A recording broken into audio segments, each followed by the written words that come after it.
মৌসুমী এবং পায়েল দুই যা ছিল। তারা তাদের শ্বশুর, শাশুড়ি মা এবং স্বামীদের সঙ্গে একটি শহরে থাকতো। তাদের দুজনের মধ্যে রেষারেষি সবসময় তুঙ্গে থাকে, আর এটার একমাত্র কারণ হলো তারা দুজনেই সংসার করার পাশাপাশি চাকরিও করে। কার চাকরি ভালো এবং কার মাহিনা বেশি, এসব নিয়ে তাদের মধ্যে ঝগড়াঝাটি এবং অশান্তি লেগেই থাকে। তবে তাদের এই ঝগড়াটা একেবারে লোক দেখানো। তারা নিজেদের মধ্যে রেষারেষি করে তাদের স্বামীদেরকে সঠিক পথে চালনা করার জন্য।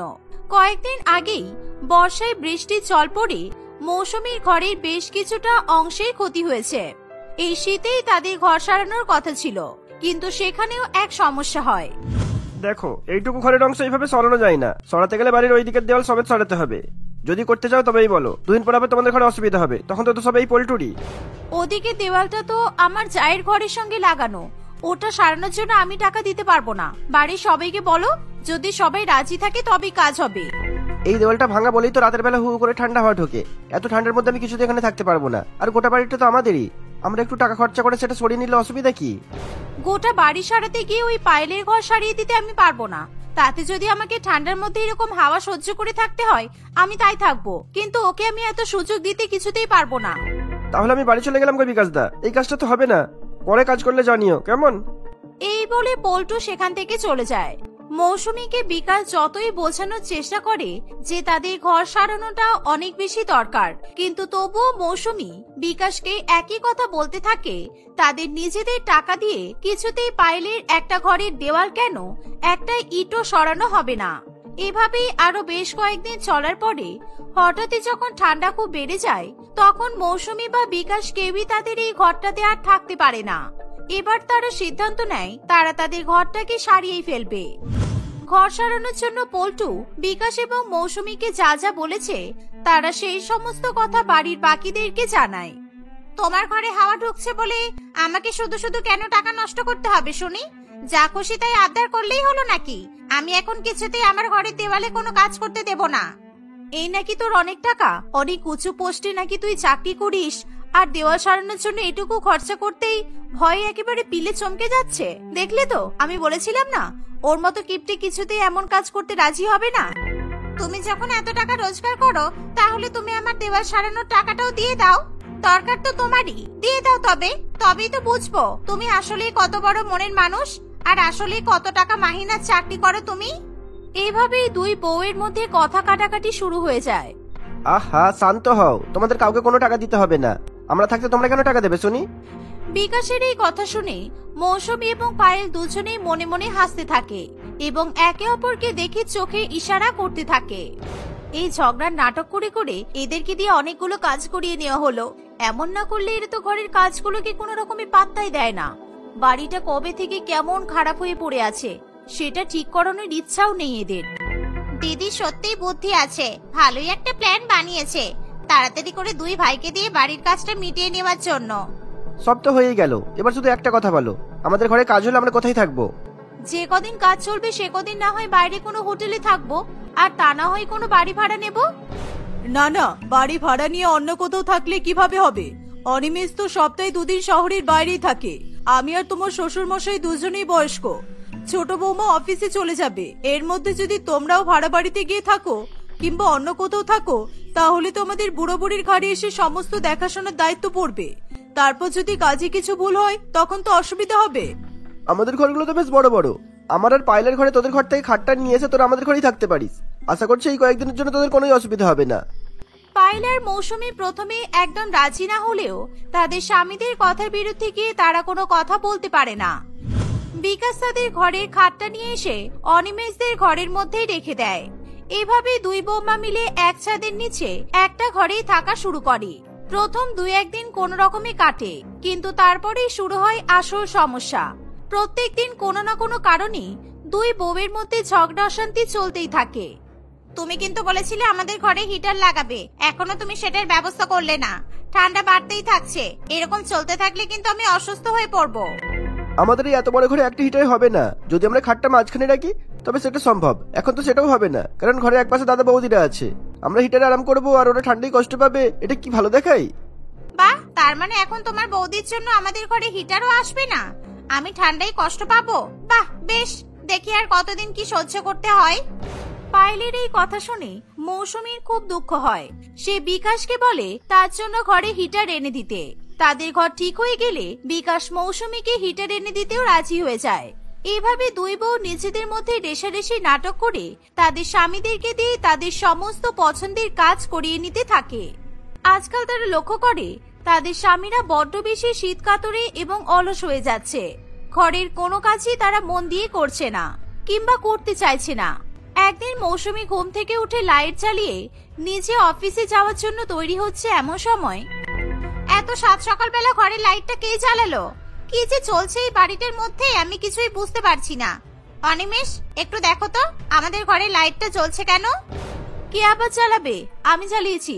আমাকে তো তৈরি হতে হবে। আমার তো আর বেলা 12টা থেকে অফিস নয়। খুব অসুবিধা হলে কম্বল দিয়ে মুখটা ঢাকা দিয়ে নেই। তোমার ঘরে দেওয়াল ভাঙছে বলে আমাকে কেন এসব সহ্য করতে হবে বলতে পারবে? প্রত্যেকদিন কাজ করে ঘুমাতে ঘুমাতে কত রাত হয়ে যায় আমার। তার উপর যদি এমন ভাবে সকাল 7টার সময় ঘরে আলো জ্বালিয়ে ঘুম ভাঙিয়ে দাও, তাহলে কার ভালো লাগবে বলো? আমি তো ইচ্ছা করে তোকে জ্বালাতন করার জন্য লাইটটা জ্বালিয়ে রাখিনি। আমার কাজ আছে তাই জ্বালিয়েছি। কাজ হয়ে গেলে বন্ধ করে দেব। আর যে কতদিন এই সমস্যার সমাধান হবে উপরওয়ালাই জানে। সারা বাড়িতে তো কোনো রকমের প্রাইভেসি নেই, নিজের ঘরের ভেতরেও নেই। দেখলে তো, আমি বলেছিলাম না সবার সাহায্যের দরকার নেই। সবাই সাহায্যের মর্ম বোঝে না। তুমি তো আমার কোনো কথাই শুনলে না। দেখো এবার ঘুম থেকে উঠেই কেমন তোমার বউকে অপমান করছে। ধুর, কোথায় এই ঠান্ডার মধ্যে একটু বেশিক্ষণ কম্বল মুড়ি দিয়ে ঘুমিয়ে থাকবো তা না, সকাল সকাল ঘুম থেকে উঠেই ঘরের মধ্যে একেবারে তৃতীয় বিশ্বযুদ্ধ লাগিয়ে দিয়েছে। জীবনটা একেবারে ঝালাফালা হয়ে গেল। এই বলে বিকাশ এবং অনিমেষ দুজনেই বিছানা ছেড়ে উঠে বাইরে চলে যায়। এরকম প্রায় প্রত্যেক দিনই চলতে থাকে। প্রত্যেক দিন মৌসুমী এবং পায়েল ঘুম থেকে উঠেই কোনো না কোনো কারণে নিজেদের মধ্যে ঝগড়া করে। কোনোদিন মৌসুমীর লাইট জ্বালানো নিয়ে, আবার কোনোদিন পায়েলের হেয়ার ড্রায়ার দিয়ে চুল শুকানো নিয়ে। সবকিছু পরিবর্তিত হলেও তাদের এই ঝগড়া করার অভ্যাসের কোনো পরিবর্তন হয় না। আজকে একটু ছুটি আছে, ভাবলাম একটু বেশিক্ষণ ঘুমিয়ে বিশ্রাম করব, কিন্তু আমার কপালে সুখ কোথায়? সাত সকালবেলা হেয়ার ড্রায়ারের ঘ ঘ আওয়াজে ঘুমটা ভাঙিয়ে দিল। আমি তো আর তোমার মতো বাড়িতে বসে থাকবো না, আমাকে বেরোতে হবে। এই ঠান্ডার মধ্যে ভেজা চুল নিয়ে রাস্তায় বেরোনো মানে নিঘাত জ্বরকে ডেকে আনা। তুমি আমার ক্ষতি চাইলেও আমি তো নিজের ক্ষতি নিজে করতে পারি না বলো, তাই হেয়ার ড্রায়ারটা ব্যবহার করছি। আজ তোমরা পাশে একই জিনিস শুরু করলে? এতদিন তোমাদের হিংসা রেসারেসি সব ঘরের বাইরে বা রান্নাঘরে হতো, এখন তো দেখছি প্রত্যেকদিন তোমরা শোয়ার ঘরটা করে অনেক ক্ষেত্র বানিয়ে রেখে দিয়েছো। বাইরে এত ঠান্ডা যে দুদণ্ড বারান্দায় গিয়ে দাঁড়ানো যাচ্ছে না, আর সেখানে এই হেয়ার ড্রায়ারের ঠান্ডা ঠান্ডা হাওয়া আমার গায়ে লাগলে আমার কতটা অসুবিধা হচ্ছে একবারও ভেবে দেখেছো? তোমার পা দুটো দাও দেখি, একটু চরম ধুলি নিতে হবে। হেয়ার ড্রায়ারের হাওয়াতে যেই মানুষের ঠান্ডা লাগে সেই মানুষকে তো সম্মান না করে পারা যায় না বলো। এইভাবে আবার দুই বউয়ের মধ্যে অশান্তি শুরু হয়। তাদের ঝগড়া শুরু হলেই দুই ভাই বিছানা ছেড়ে উঠে চলে যায়। এমনই একদিন দুই বউয়ের ঝগড়ার কারণে দুজনেই ঘর থেকে বেরিয়ে পড়ে। প্রত্যেকদিন তাদের বাড়িতে এই একই নিয়ম হয়ে গেছে। সকালবেলা ঘুম থেকে ওঠার পর দুই বউয়ের ঝগড়া এবং রাতে ঘুমাতে যাওয়ার আগে দুই বউয়ের ঝগড়া। একই ছাদের তলায় এরকম দুজন ভয়ঙ্কর প্রতিদ্বন্দ্বীকে নিয়ে থাকা যে কতটা মুশকিল ব্যাপার সেটা বিকাশ এবং অনিমেষ ছাড়া কেউ বুঝতে পারে না। সেদিন তারা দুই ভাই ঘর থেকে বেরিয়ে যাওয়ার পর, তুই জানিস এই ঠান্ডায় ফ্যান চলে না, সামান্য হেয়ার ড্রায়ারের আওয়াজটাও কত জোরে কানে আসে, সেটার কোনো ধারণা আছে তোর? শুধু শুধু তুই সবার ঘুমটা ভাঙিয়ে দিলি। আমি ভাঙালাম নাকি ঝামেলা করে তুমি সবার ঘুম ভাঙালে? সবসময় আমার নামে দোষ দাও কেন গো? আমাকে তো বেরোতে হবে নাকি? চুপ কর চুপ কর, আর নাটক করতে হবে না। দুজনে মিলে উঠে বেরিয়ে গেছে। এবার আশা করি তাড়াতাড়ি বাজারটা করে নিয়ে আসবে। এদের অফিসটা একটু দেরি করে শুরু বলে সারা সকাল ঘুমিয়েই কাটিয়ে দেয়। আমাদের এই নতুন আইডিয়াটা বেশ ভালোই কাজ দিয়েছে বলতে হবে। আবার যেদিন দেখবো এরকম ভাবে বেলা 8টা পর্যন্ত ঘুমাচ্ছে, সেদিন আবার কিন্তু ঝগড়া শুরু করে দেব। এবার একটু চাটা বসিয়ে দে। ঠান্ডার মধ্যে ঘুম থেকে উঠে চা না পেলে বড্ড মাথা ধরে। প্রত্যেকদিন সকালবেলা উঠে এরকম ঝগড়া করতে কার ভালো লাগে বলতো? ঝগড়া ছাড়া তো এরা আমাদের কথা শুনতেই চায় না। কত ভালো সরকারি চাকরিজীবী ছেলে দেখে বিয়ে করে এলাম। যদি জানতাম আমাদের স্বামী এরকম কুড়ে হবে তাহলে বিয়ের আগের দিনই না করে দিতাম। তবু তো আমরা এখন একসাথে থাকছি বলে এসব ঝগড়া করার বাহানা করতে পারছি। আমরা ঝগড়া করছি বলে ওরাও তো সাত সকালে ঘুম থেকে উঠে বাজারে চলে যাচ্ছে, সময় মতো তৈরি হয়ে যাচ্ছে। উপরবেলা যা করে ভালোর জন্যই করে। এইভাবেই তারা দুই বউ নিজেদের মধ্যে গল্প করতে থাকে। দেখতে দেখতে বেশ কিছুদিন কাটে। কিন্তু তাদের এই চালাকি কিছুদিন চলার পরেই বিকাশ এবং অনিমেষ দুজনেই তাদের চালাকি ধরে ফেলে। তারা ঠিক করে তারাও এবার তাদের স্ত্রীদের পন্থা কাজে লাগিয়েই তাদের স্ত্রীদেরকে উচিত শিক্ষা দেবে, কিন্তু কিভাবে সেটা তারা কিছুতেই বুঝে উঠতে পারে না। একদিন পায়েল এবং মৌসুমী দুজনেই ঘুমাচ্ছে, এমন সময় তোর ঘরে থাকছি বলে তুই আমাকে চোর বললি? আমাকে নিজের ইচ্ছেই তোর ঘরে থাকতে এসেছি। ঘরটা সরানো কতটা দরকারি সেটা তুই জানিস না? ঘর সরানো দরকারি বলেই তো তোকে আমি নিজে থেকেই বলেছিলাম আমার ঘরে থাকতে, কিন্তু এখন তো দেখছি ওটাই আমার সবচেয়ে বড় ভুল হয়ে গেছে। তুই আমার সাথে এরকম করবি আমি তো স্বপ্নেও ভাবিনি। কি হয়েছেটা কি? দুজনে মিলে এরকম হঠাৎ করে ঝগড়া করছো কেন? আর বিকাশ, তুমি কেন বললে অনিমেষ তোমাকে চোর বলেছে? বলেছে তো, আমি ওর আলমারি খুলেছি বলে কোনো কিছু না বুঝে আমাকে চোর বলে দিল। ওর আলমারিতেও যে আমার জিনিস থাকে সেটাও জানে না। বললেই হলো আমাদের আলমারিতে তোর জিনিস আছে। পায়েল ওর আলমারিতে বৌদিকে জিনিস রাখতে দেবে বলে তোর মনে হয়? তুই ইচ্ছে করেই আমার আলমারি খুলেছিস, নিশ্চয়ই তোর কোনো মতলব ছিল। তুমি কিভাবে কথা বলছো দাদার সাথে? এক্ষুনি দাদার কাছে সরি বলো। আমরা সবাই এক ঘরে থাকছি, কোথায় মিলেমিশে থাকবো তা নয়। আর দাদার জামা আমাদের আলমারিতেই আছে, দিদির জিনিসপত্র আমার আলমারিতে থাকবে, এটাতে অবাক হওয়ার মতো তো কিছু নেই। আর এতদিন তো তোমরা দিনরাত ঝগড়া করে আমাদের বিরক্ত করলে তার বেলা, তার মানে এতদিন তোমরা নাটক করছিলে। কিন্তু কেন? আমরা কুড়িয়ে ঘরের কোনো কাজে মন দিই না সেই জন্য? এই কথা শুনে পায়েল এবং মৌসুমী দুজনেই লজ্জায় নিজেদের চোখ নামিয়ে নেয়। তারা এতদিন ধরে তাদের স্বামীদেরকে বিরক্ত করার জন্য তাদের কাছে ক্ষমা চায়। তারা কেন এরকম করছে সেটা শোনার পর বিকাশ এবং অনিমেষও তাদেরকে ক্ষমা করে দেয়। তারপর থেকে তারা দুই বউ এক ঘরে থাকুক বা এক বাড়িতে থাকুক, তারা আর কখনো মিছিমিছি বা সত্যি সত্যি কোনো রকমেরই ঝগড়াঝাটি করে না। মোহন এবং বিদিশা চন্দননগর নামক একটি গ্রামে থাকত। মোহন একজন চাষি ছিল। তাদের অনেক বড় চাষের ক্ষেত ছিল। চাষবাস করে তাদের সংসার বেশ ভালো মতোই কেটে যেত। হঠাৎ একদিন অতিবৃষ্টির কারণে তাদের চাষের জমি পুরো নষ্ট হয়ে যায় এবং তার সঙ্গে চাষ করা সমস্ত ফসলও নষ্ট হয়ে যায়। হঠাৎ করেই তাদের অবস্থার অবনতি ঘটতে থাকে। মোহন অনেক জায়গায় কাজ খুঁজেও কোনো কাজ পায় না। এদিকে তাদের ঘরে থাকা টাকা আর খাবার সবই শেষ হতে থাকে। তুমি কি অন্য কোনো কাজের ব্যবস্থা করতে পারলে? এভাবে তো আর চলছে না। আজকে চাল শেষ হয়ে গেল, কালকে ডালও শেষ হয়ে যাবে, তারপর আমরা খাবো কি? এভাবে আর কতদিন চলবে বলো তো? না বিদিশা, আমি কোথাও কোনো কাজ পাচ্ছি না। গ্রামের সবারই তো একই অবস্থা। আজ এতদিন হতে চললো, বৃষ্টি থামার নামই নেই, আকাশে রোদই দেখতে পাচ্ছি না। জানি না এবার কি হবে। তুমিও যদি কোনো কাজের ব্যবস্থা করতে পারতে তাহলে একটু সুবিধা হতো। আমি কি ব্যবস্থা করব? আমি তো সেরকম কোনো কাজ জানি না। তুমি কি বলছো ঠিক করে বলো তো? আমি কিছু বুঝতে পারছি না তোমার কথা। তুমি যদি গ্রামে কারোর বাড়িতে কোনো কাজের ব্যবস্থা করতে তাহলে খুব ভালো হতো। তোমাকে এভাবে বলতে আমারও ভালো লাগছে না, কিন্তু দুজনে মিলে ব্যবস্থা না করলে খেতে না পেয়ে তো মরতে হবে। এই হাতে আগে কত সুন্দর করে কলকা এঁকেছি, কত মেয়ের হাত সাজিয়ে দিয়েছি, আর সেই হাতে আজ আমাকে বাসন মাজতে হবে? উপরওয়ালা আমাকে এমন দিনও দেখাবে আমি ভাবিনি। হ্যাঁ তাই তো, তুমি তো আগে মেহেন্দি পড়াতে পারতে। তাহলে তুমি সেরকমই কোনো কাজ দেখো। এসব কাজ কখনো বৃথা যায় না, বুঝেছো? তুমি কাল থেকে কাজ খোঁজা শুরু করে দাও। আর আমি তো কাজ খুঁজছি, ঠিকই কোনো না কোনো কাজ পেয়ে যাব। তারা দুজনেই পরের দিন থেকে কাজ খুঁজতে শুরু করে দেয়। অনেক খোঁজাখুঁজির পর বিদিশা একটি বিউটি পার্লারের কাছে যায়। সেখানে সে দেখতে পায় যে পার্লারের বাইরে ব্যানার লাগানো আছে, আর তাতে লেখা আছে মেহেন্দি আর্টিস্ট চাই। বিদিশা সেই পার্লারে গেলে সে দেখে সেখানে একজন মহিলা পার্লারের বাকি মেয়েদের খুব বকাবকি করছে। এটা মেহেন্দি পরানো হয়েছে? এর থেকে ভালো মেহেন্দি আমার 2 বছরের বাচ্চা পরিয়ে দেবে। এতগুলো টাকা দিয়ে পার্লারে মেহেন্দি পরতে এসেছি এসবের জন্য? পুরো সাজটাই নষ্ট হয়ে যাবে আমার। দূর দূর, এখানে না আসলেই ভালো হতো। এই, তোমরা আমার টাকা ফেরত দাও, এখনই দাও বলছি। এমন সময় হঠাৎই তাদের চোখ বিদিশার দিকে পড়ে। বিদিশাকে দেখে তাদের পার্লারের মালকিন শম্পা দেবী সেদিকে এগিয়ে এসে তাকে জিজ্ঞাসা করে, হ্যাঁ বলুন, আপনাকে কিভাবে সাহায্য করতে পারি? আমাদের পার্লারে hair styling, hair cutting, manicure, pedicure সমস্ত কিছুই হয়। আপনার কি চাই বলুন? আপনি সিটে বসুন। না না ম্যাডাম, আমি এসবের জন্য এখানে আসিনি, আমি কাজ খুঁজতে এসেছি। আমি মেহেন্দি পড়াতে পারি। আপনারা বললে আমি ওনার হাতে ঠিকমতো মেহেন্দি করে দিতে পারি।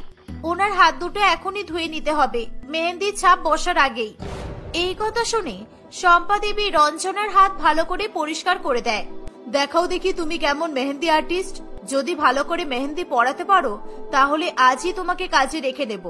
আর কাস্টমারকে খুশি করাতে না পারলে তুমি যে মেহেন্দি পরাবে তার দাম তোমাকে দিতে হবে, রাজি তো? শম্পা দেবীর কথা শুনে বিদিশা তাড়াতাড়ি মেহেন্দির কোণ রেডি করে এবং রঞ্জনার হাতে একের পর এক সুন্দর কলকা বানিয়ে সবাইকে তাক লাগিয়ে দেয়। রঞ্জনা তার হাতের থেকে চোখই সরাতে পারে না। সে খুব খুশি হয়ে বিদিশাকে বেশ কিছু টাকা বকশিস দেয় আর বলে, দেখো সম্পাদি, আজকে শুরুতে তোমার মেয়েরা যা করেছিল তাতে আমার আর এখানে আসার কথা নয়, কিন্তু এই দিদির কাজ দেখে আমি মুগ্ধ হয়ে গেছি। আমি যখনই আসবো এই দিদির কাছ থেকে মেহেন্দি পরবো, মনে থাকে যেন। এই বলে রঞ্জনা সেখান থেকে চলে যায়। শম্পা দেবী বিদিশাকে কাজে রেখে নেয়। দিনের পর দিন বিদিশার কাছে মেহেন্দি পড়তে দূর দূরান্ত থেকে লোকজন আসতে থাকে। বিদিশার মেহেন্দি পরানোর কারণে শম্পা দেবীর পার্লারে সেল দিনে দিনে বাড়তেই থাকে, আর প্রত্যেক কাস্টমার প্রতি বিদিশা বেশ কিছু টাকা করে কমিশনও পেত। এভাবেই তার দিন বেশ সুখের সাথেই কাটছিল। কিন্তু তার এই হঠাৎ করে উন্নতি তাদের পার্লারের বাকি মেয়েদের মোটেই ভালো লাগে না। দেখেছিস রুমি, এই নতুন বউটা আসার পর থেকে আমাদের পার্লারে আর কেউ চুল কাটতেও আসে না, ফেসিয়াল করাতেও আসছে না। যেই আসছে শুধু মেহেন্দি পড়তে। এই মহিলার জন্য আমাদের কমিশন পাওয়াও বন্ধ হয়ে গেছে। আমার আর রোজ রোজ এই এক জিনিস ভালো লাগছে না। এর কিছু একটা ব্যবস্থা করতেই হবে। যা বলেছিস ভাই, নতুন কোনো কাস্টমার এলেই ছুটে যায়, আর তাদের কিছু জিজ্ঞাসা করার আগেই তারা বিদিশার খোঁজ করতে থাকে। আমরা কি কাজ পারি না বলতো? আমাদের জন্য এভাবে কেউ কখনো আসেনি। আমার এসব দেখতে আর মোটেই ভালো লাগে না। আমি অনেক সহ্য করেছি, ঠিক সুযোগ বুঝে এর পাতা সাফ করতে হবে, যাতে সাপও মরে আর লাঠিও না ভাঙে। তাদের কথা বলা শেষ হওয়ার আগেই তাদের পার্লারে একজন আসে। সেও এসে বিদিশার খোঁজ করতে থাকে। অনিতা আর রুমি আরো রেগে যায়। কিছুক্ষণ পর সেখানে বিদিশা এবং শম্পা দেবী আসে। পরের মাসে আমার মেয়ের বিয়ে। আমার মেয়ে বিয়ের আগে মেহেন্দির অনুষ্ঠান করতে চাইছে, আর ওর ইচ্ছে তুমি ওকে মেহেন্দি পরাও। তোমার নাম এত শুনেছি, তাই আমি 1 মাস আগেই বুকিং করতে চলে এলাম। আর শুধু আমার মেয়ে নয়, তার সাথে আমন্ত্রিত আরো বেশ কিছু জন তোমার হাতেই মেহেন্দি পড়বে। ওই ধরো আরো 20-30 জন। আজকে আমি অর্ধেক টাকা পেমেন্ট করে দিয়ে যাব, তুমি সময় মতো চলে যেও। এই বলে সে সেখান থেকে চলে যায়। এত বড় অর্ডার পেয়ে বিদিশা ও শম্পা দেবী দুজনেই খুব খুশি হয়। বিদিশা শম্পা দেবীকে বলে যে সে একদম প্রাকৃতিক জিনিসপত্র দিয়ে মেহেন্দি বানাবে এবং সে সমস্ত উপকরণ নিয়ে এসে পার্লারেই মেহেন্দি তৈরি করবে। শম্পা দেবী তার কথায় রাজি হয়ে যায়।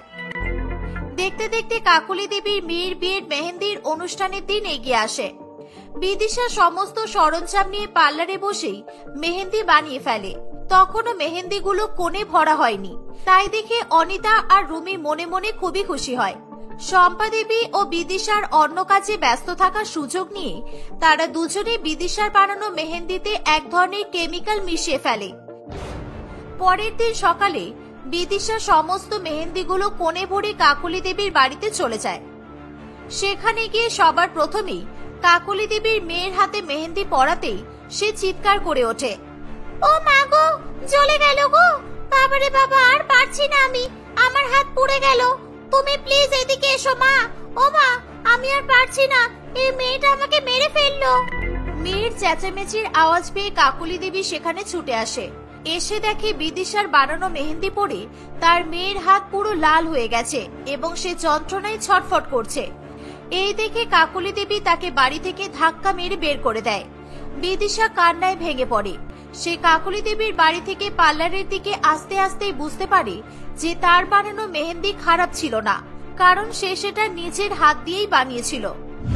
মেহেন্দি বানানোর সময় তার হাত জ্বালা করেনি। তখন সে বুঝতে পারে যে পার্লারের কেউ নিশ্চয়ই তার মেহেন্দিতে কিছু মিশিয়েছে। সে এই নিয়ে শম্পা দেবীর সঙ্গে কথা বলতে পার্লারে আসে। তাকে দেখা মাত্র শম্পা দেবী বলে, এই তুমি এখানে কেন এসেছো? বেরিয়ে যাও, তোমার জন্য আমার এত নাম খারাপ হলো। পার্লারে মেহেন্দি থাকা সত্ত্বেও কে বলেছিল তোমাকে নিজের হাতে মেহেন্দি বানাতে? নিজেও অপমানিত হলে আর আমার নামটাও ডোবালে। বেরিয়ে যাও, আর এখানে কখনোই আসতে হবে না। শম্পা দেবী বিদিশাকে কিছু বলারও সুযোগ দেয় না। বিদিশা সেখান থেকে বাড়ি এসে তার স্বামী মোহনকে সব কথা বলে। যেখানে তোমার কাজের কদর নেই সেখানে তোমার যাওয়ারও দরকার নেই। আর মেহেন্দিতে ভুলভাল জিনিস মিশিয়ে যারা কাস্টমারদের ক্ষতি করার কথা ভাবতে পারে তারা তোমারও ক্ষতি করতে পারে। তুমি বাড়িতেই মেহেন্দি বানাও আর বাড়িতেই সবাইকে পড়াও। আমিও চাষের কাজ শুরু করব, অসুবিধা হবে না। তুমি ঠিক বলেছো মোহন, আমি ওখানে আর যাব না, যেখানে আমাকে কেউ ভরসাই করে না। আমি যা করার বাড়িতে থেকেই করব। পরের দিন থেকে সে তার বাড়ির বাগানে হওয়া মেহেন্দি গাছ থেকে মেহেন্দি বানিয়ে তার পাড়ার আর গ্রামের মেয়েদের মেহেন্দি পরাতে থাকে। বিদিশা তার হাতের তৈরি মেহেন্দিগুলো বিক্রি করবে বলে ঠিক করে। প্রথম প্রথম কোনো গ্রাহক আসছে না দেখে বিদিশার মন ভেঙে যায়। সে মনে মনে ভাবে, আমার দ্বারা আর এসব কাজ হবে না, এসব করে শুধু শুধু পয়সা নষ্ট হচ্ছে। আমাকে কারোর বাড়িতেই কাজ করতে হবে, যতদিন না চাষের ফসল বাজারে বিক্রি হচ্ছে। এভাবে আর হচ্ছে না। এই বলে সে সবকিছু গুছিয়ে চলে যেতে যাবে, এমন সময় একটি ভদ্রলোক সেখানে আসে। এই মেহেন্দিওয়ালি, তুমি কি শুধু মেহেন্দি বেচো নাকি পড়াতেও পারো? যদি না পারো বলো, আমাকে আবার অন্য কোথাও আর্টিস্ট খুঁজতে হবে। কি যে হবে আজ আমি জানি না। আমার বোধহয় আর চাকরিটা থাকলো না। কেন বাবু, কি হয়েছে? আমি মেহেন্দি পরাতে পারি, কিন্তু কে পড়বে? আপনার সাথে তো কাউকেই দেখছি না আমি। ওহ, তুমি বাঁচালে মা, তুমি আমার চাকরিটা বাঁচিয়ে নিলে। আসলে আমাদের কোম্পানি থেকে একটা মেহেন্দি প্রতিযোগিতার আয়োজন করা হয়েছে, যেখানে প্রতিযোগীদের মেহেন্দি বানিয়ে পড়াতে হবে এবং সেই প্রতিযোগিতা জিতলে 5 লক্ষ টাকা পুরস্কারও দেওয়া হবে। কিন্তু আমাদের যে মেহেন্দি আর্টিস্টকে নিয়ে যাওয়ার কথা ছিল সে অসুস্থ হয়ে গেছে, আর তাই আমাকে আরেকজনকে 2 ঘন্টার মধ্যে খুঁজতে বলা হয়েছে। এত খুঁজেও কাউকে পাচ্ছিলাম না, তাই ফিরে যাচ্ছিলাম। তখনই তোমাকে দেখে দাঁড়িয়ে গেলাম। তুমি যাবে? তবে তুমি যদি জিততে পারো, যা পুরস্কার পাবে সব তোমার হয়ে যাবে। চলেই যাই। যদি 5 লক্ষ টাকা পেয়ে যায় তাহলে আর কোনো দুঃখ থাকবে না। এইভাবে রাস্তায় বসে মেহেন্দি বিক্রি করতে হবে না। হ্যাঁ দাদা, আমি যাব, আপনি চলুন। এই বলে বিদিশা সেই প্রতিযোগিতায় অংশগ্রহণ করে এবং সে জিতে যায়। তার বানানো মেহেন্দির রং আর হাতে পড়ার পর তার মেহেন্দির ডিজাইন দেখে সকলে অবাক হয়ে যায়। চারিদিকে তার মেহেন্দির নাম ছড়িয়ে পড়ে। তার বাড়ির সামনে সবসময় লোকের ভিড় লেগেই থাকতো। এমন ভাবেই তাদের দিন কাটছিল। হঠাৎ একদিন শম্পা দেবী অনিতা আর রুমিকে নিয়ে তার বাড়িতে আসে। আসলে বিদিশা পার্লারে না থাকায় তাদের পার্লারে আর আগের মতো গ্রাহক আসে না। আমার অনেক বড় ভুল হয়ে গেছে বিদিশা। আমি তোমাকে বিশ্বাস না করে এই মিথ্যাবাদীগুলোকে বিশ্বাস করেছিলাম। আজকে তোমার এত নাম ডাক দেখে আমি বুঝে গেছি তুমি খারাপ মেহেন্দি বানাও না। সেদিনও বানাওনি। এরা তোমার মেহেন্দিতে খারাপ কেমিক্যাল মিশিয়েছিল। আমি এদের হয়ে তোমার কাছে ক্ষমা চাইছি। তুমি প্লিজ ফিরে চলো। ক্ষমা করবেন ম্যাডাম, আমি এখন নিজের বাড়িতে থেকেই কাজ করতে চাই। আমার এখন অনেক গ্রাহক। আমি হঠাৎ করে আপনাদের পার্লারের জন্য তাদের কাউকে ছেড়ে দিতে পারবো না। তারা কথা বলছিল, এমন সময় সেখানে একটি লোক এসে বিদিশার খোঁজ করতে থাকে। আপনি কি বিদিশা? আমি প্রীতম। আমি শহরের সবচেয়ে বড় মেহেন্দি কোম্পানির মালিক। আমি সেই দিন মেহেন্দি প্রতিযোগিতায় উপস্থিত ছিলাম আর আপনার কাজও দেখেছি, তাই এখানে এলাম। আপনার সাথে একটু কথা বলার ছিল। হ্যাঁ স্যার, বলুন, আমি আপনাকে কিভাবে সাহায্য করতে পারি? আসলে আমাদের কোম্পানি একদম উচ্চমানের হার্বাল মেহেন্দি বানাই, কিন্তু বিগত কয়েকদিন ধরে এই অঞ্চলে আমাদের মেহেন্দি বিক্রি অনেকটাই কমে গেছে। অনেক খোঁজ করার পর জানতে পারলাম আপনার নিজের হাতে তৈরি হার্বাল মেহেন্দির কদরই চারিদিকে, তাই আপনার কাছে একটা প্রস্তাব নিয়ে এসেছি আর কি। এই শুনে বিদিশা খুব ভয় পেয়ে যায়। সে ভাবে যে প্রীতম বাবু তাকে তার মেহেন্দি বানানো বন্ধ করতে বলবে, তাই সে ভয়ে ভয়ে জিজ্ঞাসা করে, কি প্রস্তাব স্যার? আমি চাই আপনি আমাদের কোম্পানির জন্য মেহেন্দি বানান, আর অন্য কোথাও বা কারোর জন্য আপনি মেহেন্দি বানিয়ে বিক্রি করতে পারবেন না, শুধুমাত্র আমাদের ছাড়া। সমস্ত উপকরণ আমরাই দিয়ে দেব, আপনাকে শুধু বানাতে হবে। তার জন্য কোম্পানি থেকে মাসে আপনাকে 1 লক্ষ টাকা দেওয়া হবে। আপনি কি রাজি? বিদিশা এই শুনে অবাক হয়ে যায় এবং তার সঙ্গে সঙ্গে শম্পা দেবী এবং বাকি সকলেই অবাক হয়। আমি রাজি স্যার, আমি একদম এই কাজ করতে রাজি। আপনি যেদিন বলবেন আমি সেদিন থেকেই শুরু করব। এই বলে প্রীতম বাবু বিদিশাকে 1 মাসের টাকা অ্যাডভান্স দিয়ে সেখান থেকে চলে যায়। বিদিশা আর মোহন খুশিতে কাঁদতে থাকে। শম্পা দেবী বুঝতে পারেন কি রত্ন তিনি হারিয়েছেন, কিন্তু আর কিছু করার নেই ভেবে সে সেখান থেকে চলে যায়। তারপর থেকে বিদিশাকে আর কোনোদিনও পেছনে ঘুরে তাকাতে হয়নি।